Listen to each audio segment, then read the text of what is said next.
Magandang araw po. Kamusta po kayong lahat? Welcome muli sa Gintong Ginhawa, ang channel na alay sa mga Pilipinong may ginintuang karanasan. Mga lolo, lola, nanay, tatay, at lahat ng seniors na naghahanap ng kaalaman, payo at inspirasyon. Alam niyo po ba na maraming simpleng gawain na akala natin ay normal lang sa edad natin? Pero sa totoo lang, ay delikado na pala. Sa video na ito, pag-uusapan natin ang 10 karaniwang gawain ng seniors na may potensyal na magdulot ng panganib sa ating kalusugan. Hindi po ito para takutin tayo, kundi para maging aware tayo at maging proactive sa pag-aalaga sa ating katawan at isipan. Pag-upo ng matagal. Si Mang Isko, 68, ay mahilig manood ng TV maghapon. Pero nitong huli, nagreklamo siya ng pananakit ng likod at lumalala ang kanyang blood sugar. Kapag tayo ay nakaupo ng matagal, nababawasan ang sirkulasyon ng dugo, napuputol ang aktibidad ng muscle, nadadagdagan ang risk ng blood clots, lalo na sa legs.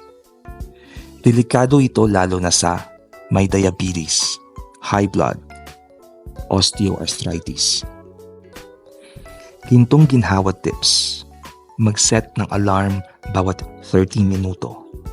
Gumamit ng exercise pedal o foot twister habang nanonood ng TV. Kahit simpleng stretching, malaking tulong. Biglaang pagtayo mula sa higa o upo. Real life case. Marami sa emergency response ang tinatanggap dahil sa dulas o nahilo. Isa sa common reason, orthostatic hypotension. Ano ito? Pagbiglang pagbagsak ng blood pressure kapag bumangon. Karaniwang epekto ng edad, gamot sa high blood o dehydration. Posibleng resulta, pagkahilo, pagkakabagsak, injury sa ulo o balakang. Gintong ginhawa tips. Umupo muna ng 1 hanggang 2 minuto sa gilid ng kama. Iunat ang kamay at paa bago tumayo. Kung kaya, gumamit ng tungkod o railing. Pag-inom ng gamot na walang reseta. Ganyan din iniinom ng kapitbahay ko. Isang common line na pwedeng magdulot ng komplikasyon. Problema sa self-medication. Maaaring magdulot ng drug interaction. Hindi akma sa kondisyon ng pasyente. Nagpapalala sa atay at bato. Halimbawa, uminom ng pain reliever pero may ulcer. Maaaring magdugo ang tiyan. Herbal tea na may diuretic effect. Binababa ang blood pressure. Bumagsak ang energy. Gintong ginhawa tips. Gumawa ng gamot journal. Sabayan ng regular consultation. Iwasan ang gamot ng kapitbahay kahit epektibo raw. Pagbubuhat ng mabigat. Kaya ko pa yan. Pero isang buhat lang sumakit ang likod ni Aling Rosa, 72. Mga panganib. Slip disc o hernia. Muscle strain. Heart strain. Hindi na tulad ng dati ang resistensya at muscle strength ng katawan sa senior age. Gintong ginhawa tips. Gamitin ng tuhod, hindi baywang, kung kailangan buhatin. Gumamit ng cart o wheel basket. I-delegate ang gawaing bahay kung may kasama sa bahay. Hindi sapat ang pag-inom ng tubig. Ayon sa studies, 40% ng seniors ay chronic dehydrated dahil nababawasan ang sense of thirst. Delikado dahil nadadagdagan ang risk ng UTI, nagiging sanhi ng fatigue, memory fog, at constipation. Pwedeng ikamatay sa heat stroke. Gintong ginhawa tips. Gumamit ng tumbler na may oras, timed, marked. Maglagay ng paalaala sa ref o cellphone. Pumili ng pagkain na mataas sa tubig tulad ng pakwan, sabaw o saging. Paglalakad sa madilim na lugar. Sa mga senior, 1 out of 3 ay nadadapa kada taon, lalo na kung walang sapat na ilaw, madulas ang sahig, walang hawakan sa hagdan.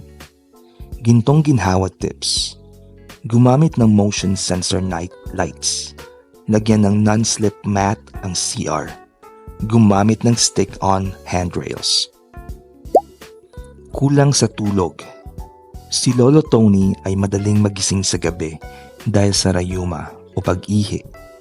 Pero pansin ng pamilya, mabilis siyang mainit ang ulo at makakalimutin na. Epekto ng kulang sa tulog: weak immune system, depression at anxiety, cognitive decline o dementia. Gintong ginhawa tips: gumawa ng bedtime routine, umiwas sa caffeine at gadgets sa gabi, gamitin ng aromatherapy, lavender oil. Madalas ang pagkain ng processed food, easy open canned food, instant noodles at hotdog. Convenient pero delikado. Why? Mataas sa sodium, mataas sa trans fat, mababang nutrisyon, sakit na pwedeng lumala, high blood, kidney disease, heart disease. Gintong ginhawa tips: meal prep para hindi laging instant. Pumili lang masustansya pero madaling lutuin. Example, ginisang gulay, sardinas na may kamatis. Hindi pagpapacheck up. Wala naman akong nararamdaman, pero nung nagpa-laboratory si Mang Carding, mataas pala ang sugar at cholesterol. Silent killers, diabetes, hypertension, fatty liver. Gintong ginhawa tips: magpa-laboratory every 3 to 6 months. Itabi ang results sa isang folder o health binder. Sumali sa barangay health programs. Pagkabawas ng tiwala sa sarili. Wala na akong silbi, matanda na ako.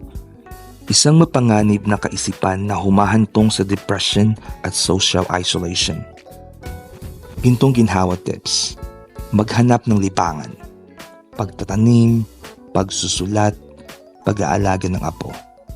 Makisama sa grupo ng seniors, Zumba, church, elders club.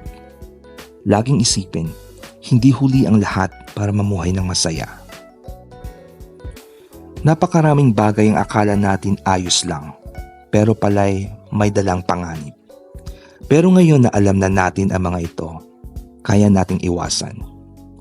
Kung nagustuhan ninyo ang video na ito, i-like at subscribe na sa Gintong Ginhawa at i-share ito sa mga kaibigan nating seniors din. Mag-iwan kayo ng comment kung anong gawain ang ginagawa ninyo sa araw-araw at anong tip ang pinaka nakatulong.